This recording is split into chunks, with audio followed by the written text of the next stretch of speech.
Hey there everyone, happy Thursday. King 5 Meteorologist Adam Claibon here with you as we get ready to head into a quiet night, yet an active day on Friday. Halloween going to be a wet one, especially during the second half of the day and heading into the night, kind of that key time for trick or treating. And it's not going to stop there. Saturday looking like it's going to be an active day too, more rain, and at the same time as well, we're expecting to see some stronger wind gusts, kind of like last Saturday.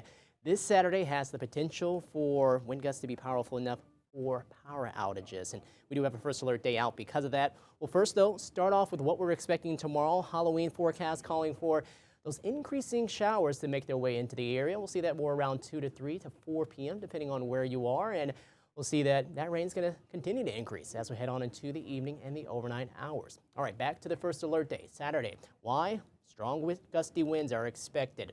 Could see some of those rising river levels too, due in part because of some of the higher snow levels we're expecting with this event. Not going to be as cold and produce as much of the snow across the mountains as we did last week, so we're going to have some of that runoff from the higher terrain that will make its way into our rivers, our streams, and our creeks. And for right now, National Weather Service still calling for more of action stage. Not really seeing a lot of flooding in the forecast as of right now, but of course you want to be definitely mindful of things as we continue into this weekend to see just in case things do get a bit heavier as far as the rain is concerned.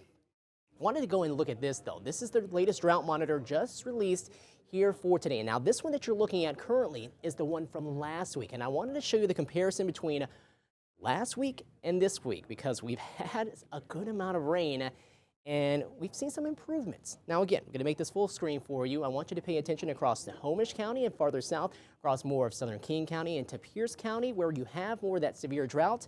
I'm going to update for you right now, and you can see less of that around. So again, slight improvements, nothing major, but it does show you that the rain is doing something to kind of help with some of the dry soil that we've been dealing with here, and we definitely use a bit more. So the rain that's going to be coming in for the weekend will be beneficial. Thing about it is, of course, you don't want to have to deal with it here into the holiday for Halloween while you're trying to be out with the kids and everything, but it is expected to be around. So just plan accordingly here as we head into Friday and Saturday, and still going to see some of that around into Sunday and next work week too.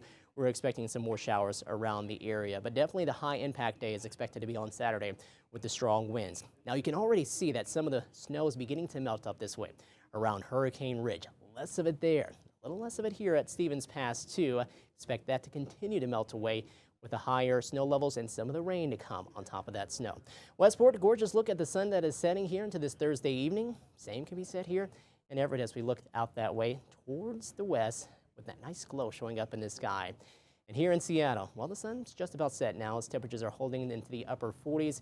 Clear skies initially will allow conditions to drop more so into the mid 40s, and many of us will probably stay there for those overnight lows, but no worries about rain quite yet. We're going to keep that well off of the coast here until tomorrow morning.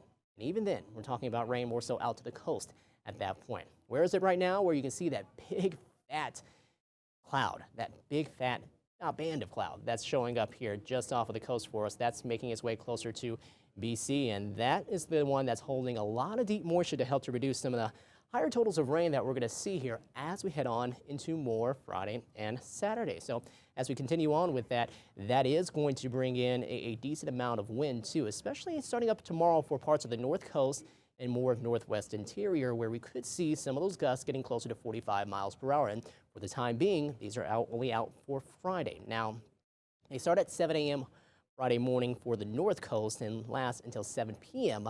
as you get closer to the evening hours. These times are for what's happening for northwest interior. And again, the wind's not quite as widespread, so for the rest of us here closer to Puget Sound and around the I-5 corridor, gusts could get up to around maybe 20, 25 miles per hour. So this is going to be the weaker round of wind for us initially. The next one is coming, and we'll see what happens from the National Weather Service as far as advisories or alerts because of the wind heading into Saturday.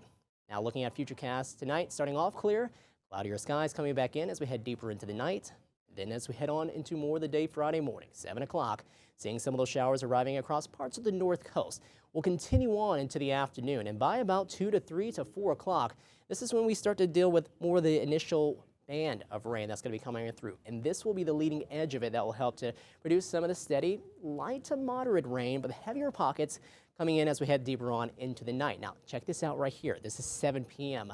You can see it's trying to move its way eastward, and this might give us the break that we need for trick-or-treating time for it not to be quite as wet at that point. But we get this second surge to come through late into Friday night and into the day on Saturday. And this is 9 o'clock Saturday morning. You can see some more heavy rain will be tracking through the region. And then that's going to help to really ramp up some of the winds that we're going to see, and more rain to come, just not quite as widespread and as heavy as we head on into Saturday night. And we start to eventually see those snow levels slow enough that Stevens Pass, maybe you start to see a little snow by Sunday. First, though, let's talk about just precipitation totals in general.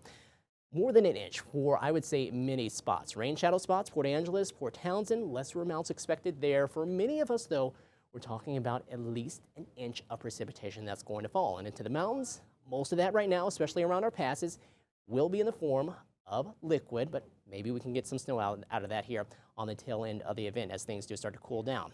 Speaking of that, here's what we're expecting snow-wise. This up around Mount Baker, around Paradise, higher elevated spots, could see maybe a few inches out of this. And what you see there for Stevens Pass is where we expect to have some of that snow on the backside with convergence zone activity and colder air in place to produce maybe a few flakes and a few inches as we head on into more of the day on Sunday. So we'll kind of see what happens with that, but this is not going to be a big snow producer at all and probably melt some of the snow away. That's why we're keeping an eye out for some of those rivers and streams and creeks to rise as that runoff makes its way down there, along with some of the heavier rain we are expecting. Overnight tonight, we'll see some low 40s out there. 30s expected for areas here farther south where we are going to stay clearer for a little while longer. And then highs into your Halloween on Friday, or so into the mid 50s in many spots, lower 50s as you head farther to the north. Wet, active day into the day tomorrow, just not going to be quite as impactful for Friday as we head on into the daytime hours there. Nighttime, yeah, it starts to get a bit more active then and into the day on Saturday when we are expecting to see some of the stronger winds come through and the potential for those strong gusts to get up closer to around 45 to 50 miles per hour yet again. So that's something that we'll talk about as we go over the next couple of days. And we'll have live updates for you here on King 5 Plus and King5.com. Plus, we're going to have these extended forecasts for you coming up here over the next few days as well, as we always do. Okay, everyone, well, take care. Have a tremendous Thursday night, and we'll talk to you soon.